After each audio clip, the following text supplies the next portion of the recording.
Привет, друзья! Вы на канале Власенко Лайф, и меня зовут Максим, кто со мной еще не знаком. Вы уже давно спрашивали меня по поводу, куда же делись интервью с Канады. В Польше мы снимали много интервьюшек с разными интересными людьми, но для того, чтобы не снимать просто воду, то мне понадобилось немножко времени для того, чтобы найти прямо интересные истории. И сейчас мы в гостях у Яна. У Яна интересная история, не будем забегать вперед, давайте сразу познакомимся. Привет, Ян. Привет. Расскажи, пожалуйста, как ты попал в Канаду, откуда ты? История долгая. Когда война началась, я жил в Москве, и мне тут же стало некомфортно находиться там, в России. Поэтому я сразу же решил уехать. Такая ремарка, ты украинец, правильно? Да, я украинец, конечно. 2 года всего жил в Москве, но заработать туда приехал. И ты сразу же решил ехать в Канаду, или у тебя были какие-то перевалочные страны? Была Испания, потрясающая погода там, конечно. Но решил в Канаду, потому что знаю английский очень хорошо. И слышал, что здесь хорошая экономика. Но в целом это так и есть. И ты приехал, это когда было? Приехал я в ноябре 22 года. И вот, в принципе, за 2-ю неделю устроился работать в дилерский центр. Это была Honda, мой первый дилерский центр. Я проработал там 4 месяца, получается. И теперь я в House of Cars. Ну, до работы мы дойдем. Расскажи, вот ты приехал, ты с женой, с детьми, сам, с подругой? Приехал с девушкой, также она из Украины, и мы жили в Москве вместе, мы уехали в Испанию вместе, и мы приехали в Канаду вместе. То есть нам обоим стало некомфортно из-за политических некоторых разногласий с россиянами там, да, и то есть, да, и решили уехать, высказывать свое слово свободно, жить свободно.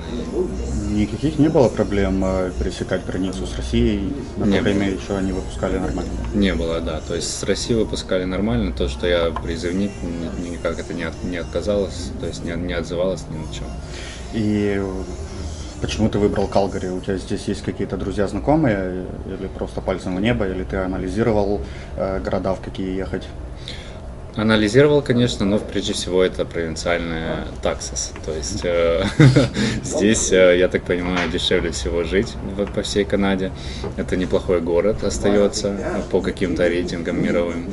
Да, то есть буквально 2 вот этих нюанса. Так, небольшая ремарочка. Если я не ошибаюсь, то, по-моему, 5 лет подряд по какому-то списку Ванкувер держался на первом месте в лучшем из городов Канады для жизни. А если не ошибаюсь, в прошлом году Калгари его переплюнула, и сейчас Калгари считается самым лучшим городом. Но это смотря по каких статистиках смотреть. Ну, 100%. Насколько я слышал, в Ванкувере только самые богатые люди в мире живут, поэтому... Но у вас здесь кто-то был с родственников, друзей, знакомых, или вы вступили на канадскую землю, не знаю никого, ничего? Ну, это было интересно. Моя девушка, получается, написала в группу в Фейсбуке Ukrainians in Canada или Ukrainians in Calgary, что, мол, мы приезжаем, нам нужна квартира на съем. И одна девушка, украинка, она здесь живет, отозвалась на то, что давайте к нам, мы, то есть, можем помочь вам некоторое первое время. Мы приехали, муж канадец, мы очень сразу подружились, буквально, я не знаю, с первых секунд, и у нас все так пошло очень хорошо, что это буквально какая-то, я не знаю, удача. То есть они нам очень сильно помогли, и мы очень хороший вайб с ними держали. У твоей девушки также английский хороший? Ну так, похуже, но главное в этом вопросе, она, кстати, сейчас нашла очень хорошую работу, и главное в этом вопросе не бояться. Она с плохим английским отвечает на телефонные звонки, получает хорошую зарплату. Ну, то есть... Я тут 100% с тобой согласен, это прям 1000%. Не бойтесь, общайтесь, пробуйте. Потому что я встречал уже много людей за это время, которые могли бы достичь намного больших высот, если бы просто не боялись открыться, познакомиться, попросить помощи и общаться с канадцами. Канадцы как мне показалось, теми, с которыми я знаком, прямо очень приветливые люди. Скажи ты, встречались ли тебе какие-то там плохие канадцы, например, или может от русских какой-то там шовинизм, буллинг? Да нет, в принципе, не встречалось никогда ничего плохого. Давай тогда по порядку. Вы приехали, и это просто незнакомая девушка с Фейсбука, которая вас приютила на первое время. Да, абсолютно Как верно. долго вы у нее жили? Мы живем до сих пор, но мы, получается, в течение буквально первой недели решили жить вместе и разделять плату, и поэтому мы остались у них. Это прям круто. Да. То есть один из самых важных вопросов для мигрантов, которые приезжают сюда, у вас снялся это жилье, вы, грубо говоря, не искали арендовать, это у вас бейсмент. Да? Нет, это у нас целый дом, и у нас отдельная комната, отдельная ванная, и огромный дом, то есть хорошая кухня, гостиная. Второе, самое главное для мигранта после того, как нашел квартиру, это работа. Как ты искал работу, как ты нашел работу, что это была за работа первая твоя? Моя первая работа была в Хонде. То есть, как я нашел работу? Я не рассылал резюме. У меня был здесь знакомый уже пару месяцев. Он купил машину, и он с нами вместе, мы поехали отдавать резюме лично. То есть мы заехали в несколько дилерских центров, была такая идея, давайте в дилерский центр. Почему? Место хорошее, может быть, повезет. То есть и мы заехали в несколько дилерских центров, и из некоторых перезвонили, я пришел на собеседование, понравился, взяли. Скажи, пожалуйста, ты хорошо разбираешься в машинах, или ты до этого имел какой-то опыт в продажах машин? Откуда у тебя появилась идея в дилерский центр? Я до этого не имел ни опыта продажи машин, ни опыта продаж в принципе, и в машинах я не очень-то и разбирался. А что ты писал в своем резюме? В резюме я писал все как есть, то есть моя история, я фотограф с детства, с 12 лет, и кое-где иногда подрабатывал. Я написал свою историю, чтобы вспомнить. Иногда однажды я был сейлс-менеджер в Vodafone. Это было в Одессе. Может быть, их это зацепило. Круто. Это прошло, ты говоришь, 2 недели после приезда? Да, абсолютно. Тоже вам небольшая ремарочка. Indeed классный сайт, наверное, там таки можно найти работу, вакансии там появляются постоянно, но обычным рассыланием резюме есть шанс, что вы будете очень долго искать работу. Моя жена, она повар по образованию, и мы точно так же прошлись по ближайших ресторанах, и на следующий день назначили 3 встречи, еще через день ее сразу взяли на работу. Тогда ремарочка от меня. Indeed очень хорошая, все-таки очень хороший сайт. Там можно найти работу 100%. Моя девушка рассылала резюме слегка дольше, может быть, месяц-полтора. Она каждый день рассылала резюме, но она нашла работу. Дальше. Да. А напомни, кем она работает? Она на ресепшене. То есть она принимает звонки, работает с какими-то документами, помогает бухгалтеру. И это все с базовым английским. Что насчет меня, когда я ушел из первой Хонды, мы не поладили с генеральным менеджером, хотя все было в порядке. Получается так, что я ушел, и в следующую свою работу... Это очень интересный вопрос. Что именно вы не поладили, если это небольшой секрет? Нет, это небольшой секрет, мы просто не нашли общего вайба. То есть на работе очень важно иметь общий вайб, быть на одной волне. Он был на другой волне, слегка мне непонятный, очень активный канадец, то есть, а я, так сказать, со своим лицом обычно спокойным, то есть я ему, наверное, не подходил, и, может быть, как-то смотрели не так друг на друга, что-то. Если так в 2 словах, насколько я понимаю, что Honda это такая же работа, как и у тебя сейчас, то есть это площадка подержанных машин. Да, абсолютно, то есть Honda, она не только площадка подержанных машин, конечно, она продает подержанные машины, она еще продает новые, которые сейчас очень тяжело дождаться, там на Civic 9 месяцев ожидания. И там только Honda, это прям Honda как салон Honda? Нет, там, в основном Honda, но бывают разные. То есть, здесь, чтобы шло в сравнение, например, в одной Honda 100 машин БУ, в другой Honda 100 машин был, здесь 900 машин было.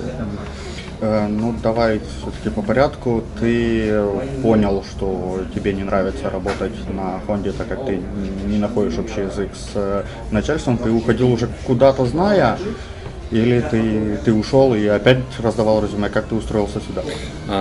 Опять же, везение.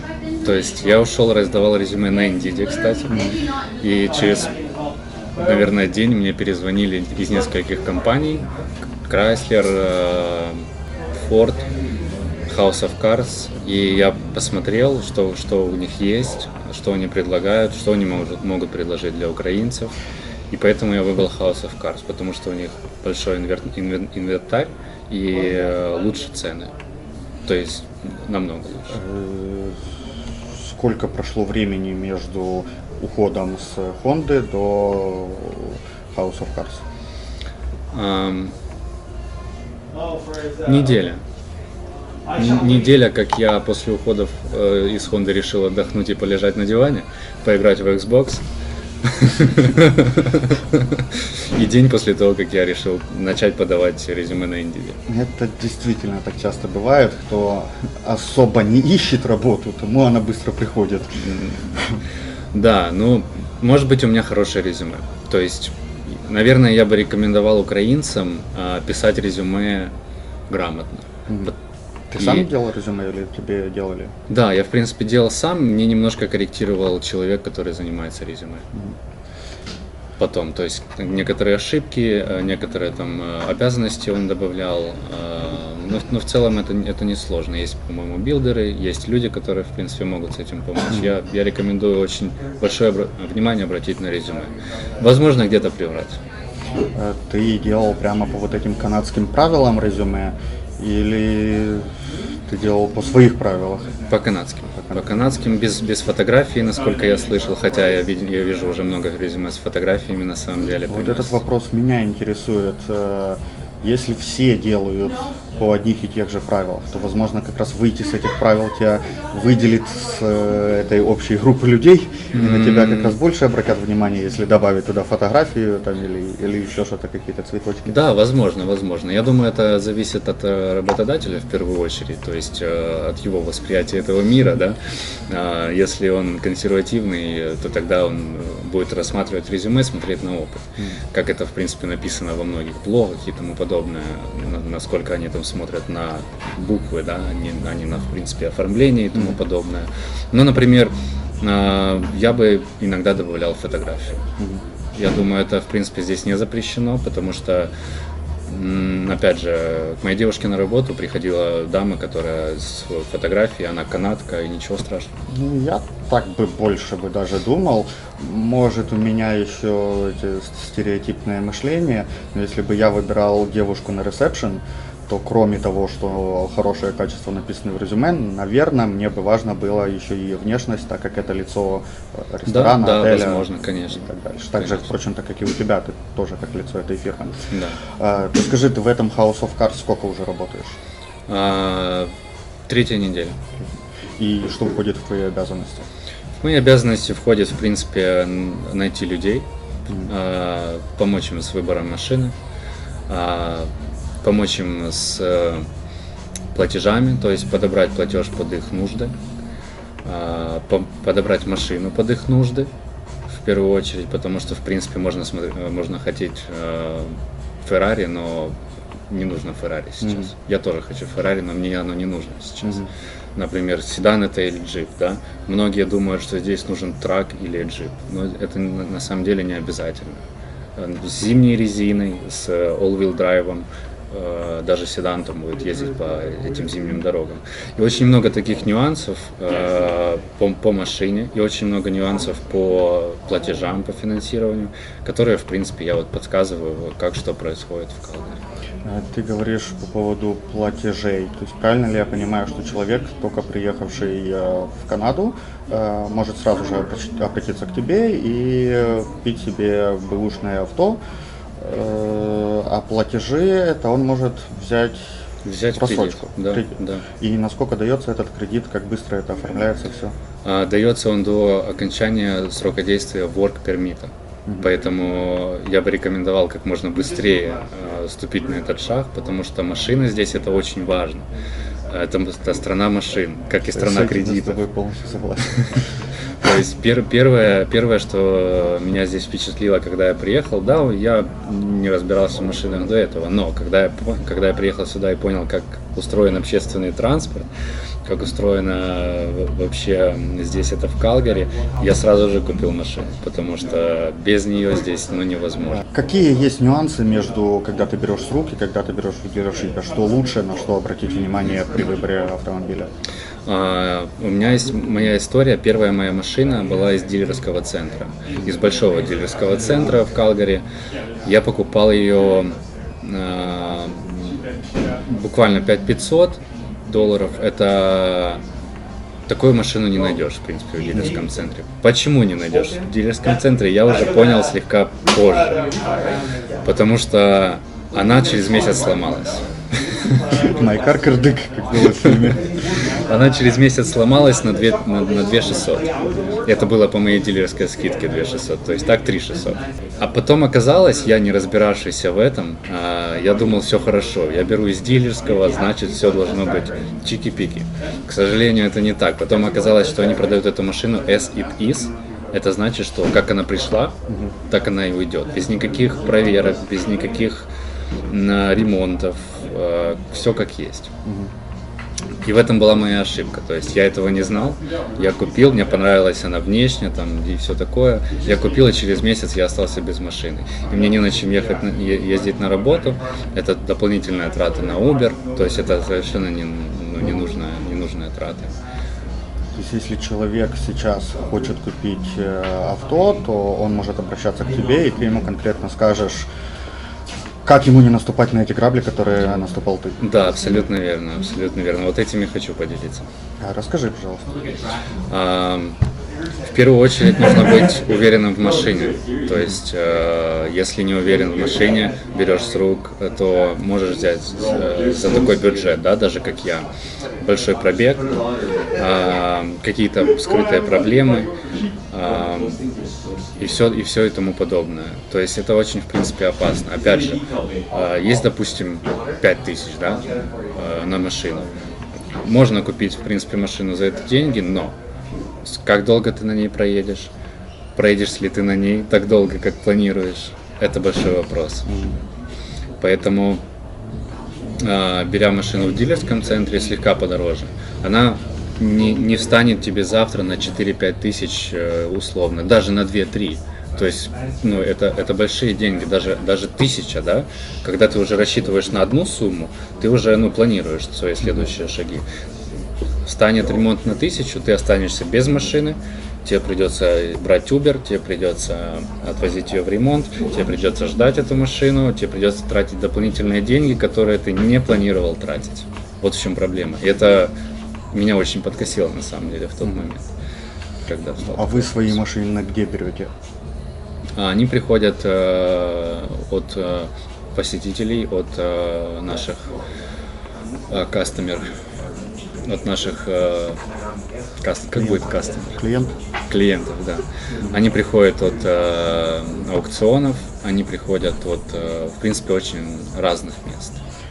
То есть ты сказал, что приходят от клиентов, правильно ли я понимаю, что у вас есть трейд-ин? То есть если человек уже купил машину, он может приехать к вам, что-то доплатить и взять новую. Да, есть такая штука, как Park and Sell. Если не хочется продавать через Facebook, можно продать у нас, поставить ее на лот, поставить свою цену. Возможно, это займет дольше времени, чем трейд-ин. Трейд-ин просто для тех, кто не хочет этим заниматься. Не хочет попадаться на всех этих, не хочет этим заниматься. То есть приехал, отдал, получил новую машину, например, все быстро и четко. Park and Sell — это если есть уже другая машина, можно припарковать ее у нас, мы ее продадим, это займет слегка больше времени, возможно, больше денег, но опять же время — деньги. Смотря кому как удобно. Я к тебе обратился, чтобы посмотрели мою машину. Я пробил недавно колесо, и спасибо парням, то, что все сделали.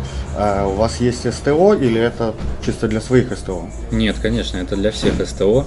И, кстати, можно обращаться просто, если у тебя даже машину не покупали, но что-то случилось, можно приехать, Да, что-то починить. да. И цена, кстати, меня удивила сегодня на починку твоей машины. Достаточно приятно удивила. Я ожидал намного большего чека. Ну, супер, я не знаю, это спасибо тебе или это для всех так. Для всех. Ну, это хорошо. Это было заправить кондер $150 и пробитое колесо $50. Впрочем-то, не особо дорого. Да, я надеялся на...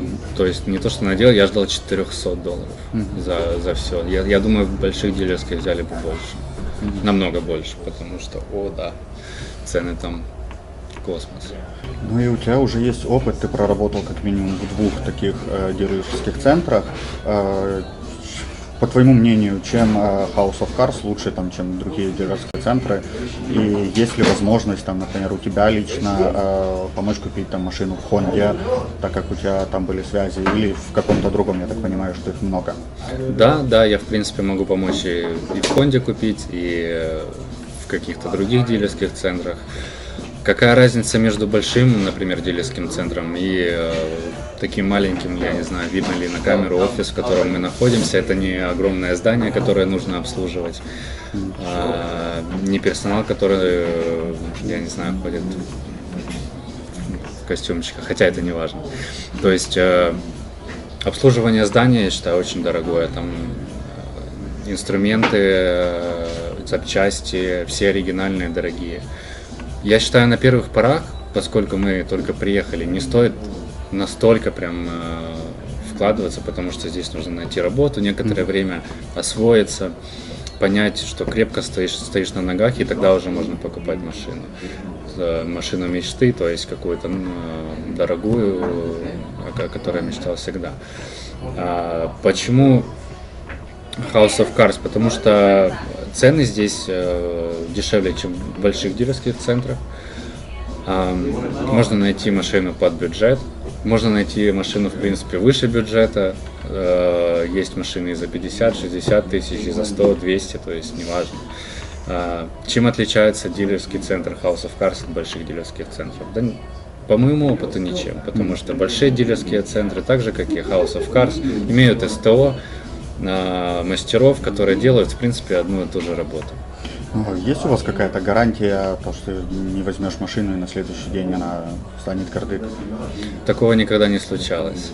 Гарантия по-разному, в зависимости от машины, поэтому я всегда рекомендую приходить ко мне, спрашивать, давать запрос, какая машина нужна, какой бюджет, и я тогда уже посоветую, стоит ли это брать машину или не стоит это брать машину.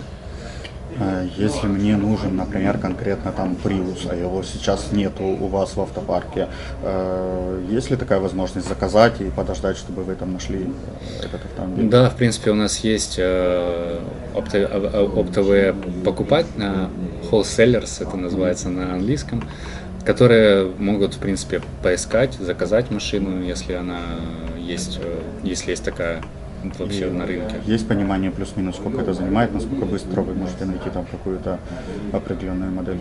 Ну, понятно, что от модели зависит, но... От модели зависит, да. То есть мы, если человек реально заинтересован, сделаем все, что в наших силах. Ну и, я, кстати, не знаю, это там можно в Канаде, не можно в Канаде спрашивать за это. И, ну, наверное, самое больше же интересует зрителей, какие тут зарплаты, сколько ты получаешь?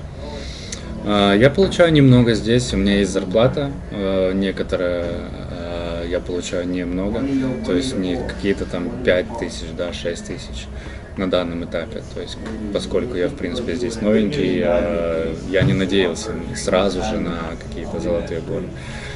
Поэтому мне этого достаточно, чтобы покрывать там аренду и продукты, машину, бензин и тому подобное, ну и все. То есть я бы, наверное, все-таки не называл точную сумму, потому что она, скорее всего, увеличится с тем, когда придут покупать машину. У тебя ставка и процент или только одна ставка? И влияешь ли ты на цену автомобилей? Можно ли с тобой торговаться? Можно.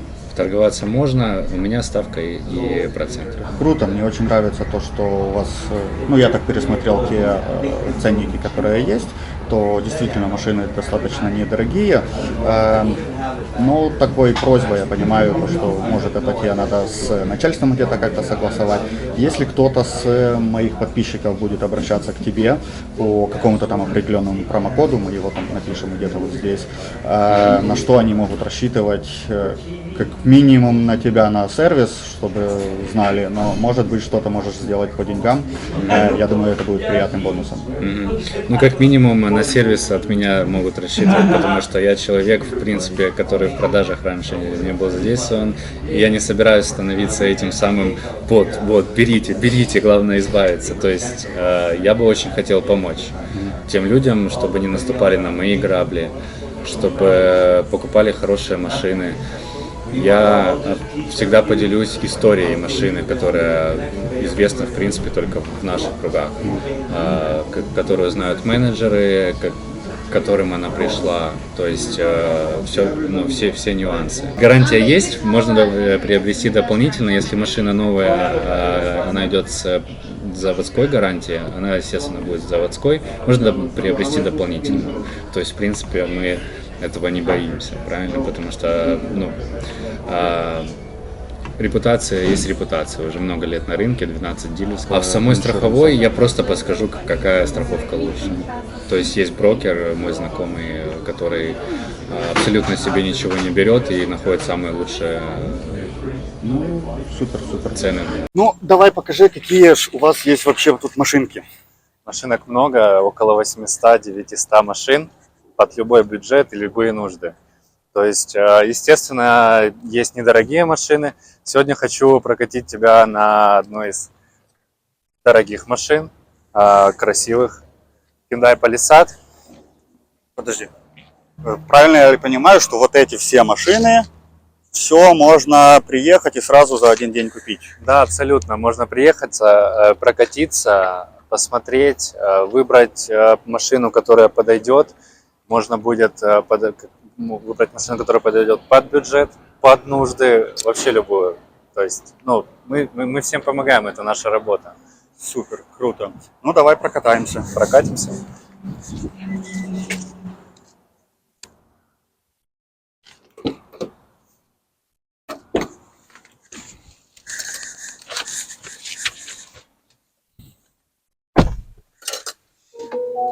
То есть, как я и сказал, красота. Есть машины абсолютно разные. То есть, под хороший бюджет, под маленький бюджет. И все машины хорошие. Да, машинка красивая. Скажи, ты на какой машинке ездишь? Ты ее здесь брал в этом центре? Я брал машину с рук, с большим пробегом и с проблемами. То есть, я недоволен. Я хотел бы все-таки взять что-то хорошее, и я определенно возьму. А что ты брал с рук? Это давно было? Ты тут еще не работал? Да. Ну, вот вам и момент, как приходят возможности. Если вы будете брать себе машину, то не спешите брать с рук. Я брал с рук, мне повезло, она плюс-минус работала, но работает, но я уже дошел до того, что я хочу себе новую, и я так думаю, что мы с тобой сработаемся. Да, работает 100%, машины работают, машины есть и хорошие, и на маркетплейсе, и на Kijiji и тому подобное. Ну вот, ты приехал сегодня на сервис к нам. И я тоже планирую уже скоро свою машину на сервис отдавать, потому что в ней есть некоторые проблемы. В принципе, платеж там за какой-то сервис в месяц не будет сильно отличаться от платежа в месяц за машину. Но кредитование, ты говорил то, что у вас есть, то это, на сколько времени до конца пермита Да. можно взять? Это просто вся сумма разбивается на вот эти платежи? Можно заехать без денег взять или есть какой-то первый взнос? Можно только с первым взносом. То есть некоторый первый взнос должен быть. Хотя бы это должна быть 1000 долларов. То есть это не в процентах? Это в принципе в процентах. Чем больше, тем лучше. Опять же, то есть машина считается правильно от финансовых. И кредитирование, оно под какой-то процент здесь? Или беспроцентно можно взять? Или это уже не от вас зависит, а от банка? От банка. От банка, от кредитного рейтинга. Ну, кредитный рейтинг у украинцев примерно одинаковый, он хороший, поэтому все должно быть получаться отлично. Я бы с удовольствием продавал вот такие машины без даунпеймента, без ничего, с минимальным месячным платежом, но, к сожалению, производитель мне в этом отказывает. Да, конечно, я бы предпочел иметь такую машину, нежели то, что у меня сейчас. Хочу добавить ответы на часто задаваемые вопросы. В первую очередь, почему нужно брать машину сейчас, а не через несколько месяцев? Потому что машина по закону здесь, в Канаде, продается в кредит на действие work-пермита. То есть сегодня, если взять машину, месячный платеж будет, допустим, да, цифры просто из неба, $500, в следующем месяце это будет 520, правильно? Там Ну да. через месяц это будет $600. Чем раньше, а Канада это страна кредитов, тем лучше. Лучше для нас, потому что, имея работу, мы можем рассчитывать на платеж и водить хорошую машину. Потом, нужно ли, что нужно для этого? В первую очередь нужна работа. То есть без работы, к сожалению, не получится взять кредит. В первую очередь это нужна работа любая. А во вторую очередь желателен down payment, да, то есть некоторые деньги, потому что мы новые в стране, Канада еще не сильно нам доверяет, нужны какой-то первоначальный взнос. С этими данными можно идти вперед. Ну, главное, что возможно, и не надо собирать очень долгое время на нормальную машину, Да. потому что я после Польши уже и отвык от новых машин. Да. Это, конечно, намного приятней ехать. Да, Прям. 100%. Особенно если работаете вдвоем, если с женой или с девушкой, это вообще потрясающе. Когда вдвоем здесь, в Калгари, можно даже на минимальной очень хорошо себя чувствовать. Это я по себе заметил. Так что вперед. Ну, когда машина оформляется, то можно показывать доходы двоих. Взять Это как бы машину на двоих или Да, все равно да. оформляется на одного? Можно, в принципе, на двоих.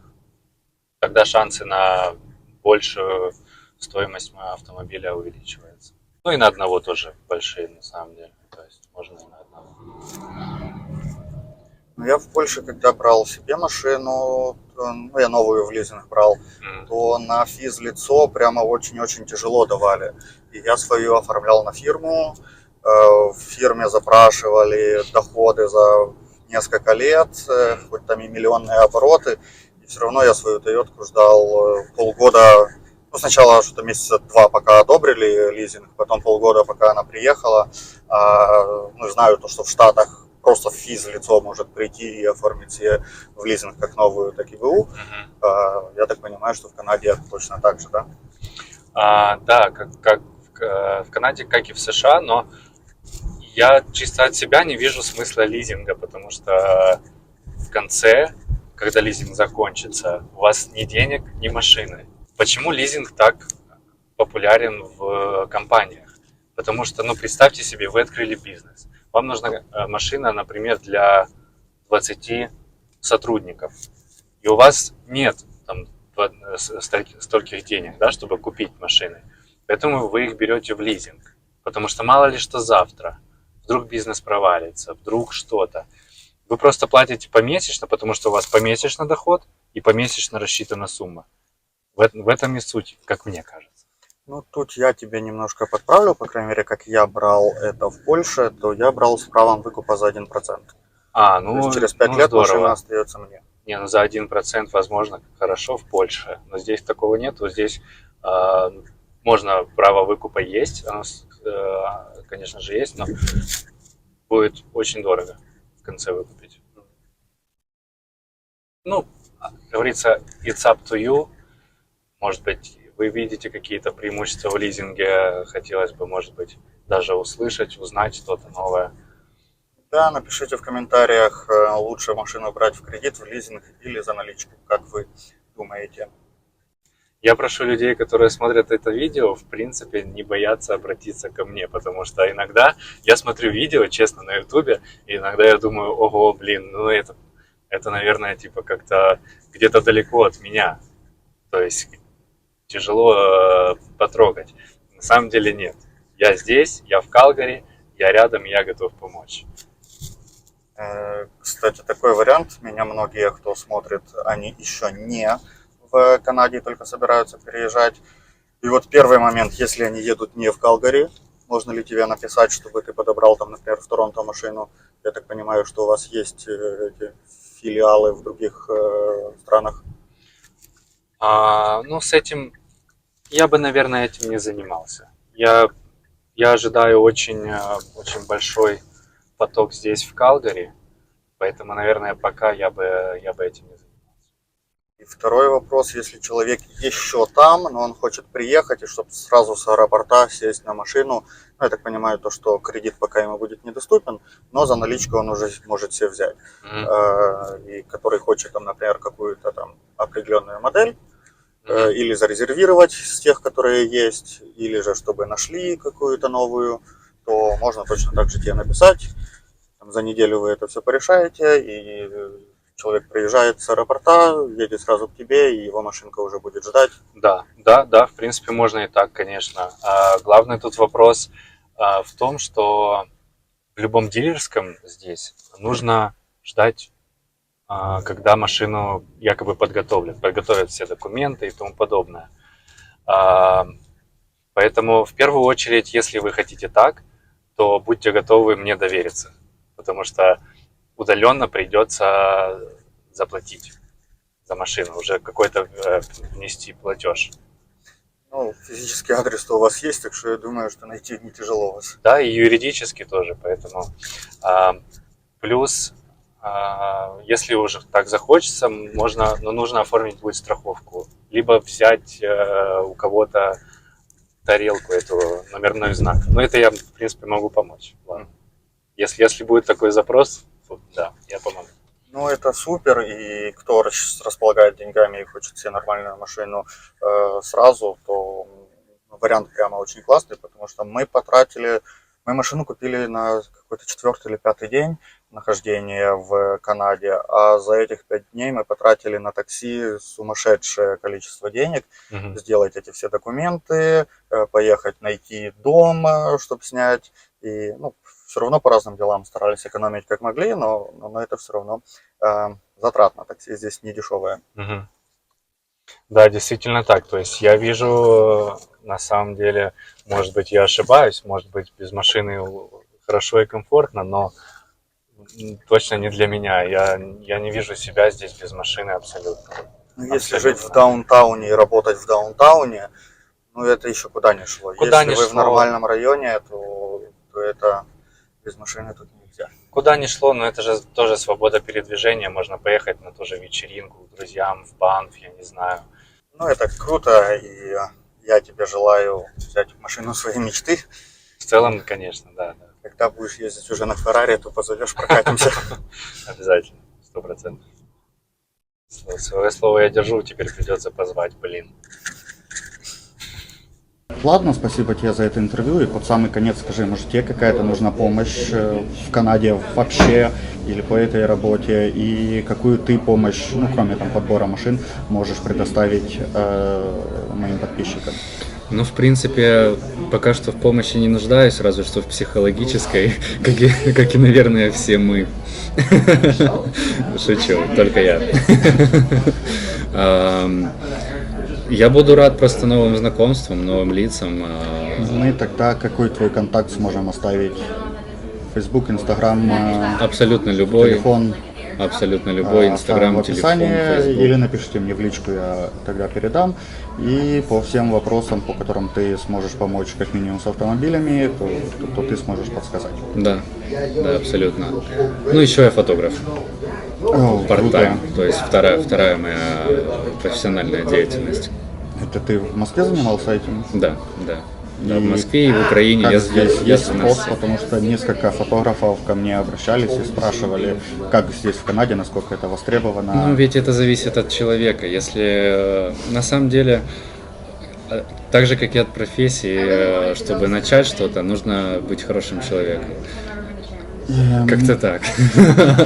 Еще момент, что мы То не есть- затрагивали, а я немножко по секрету знаю, что вы еще устраиваете вечеринки. Да, да.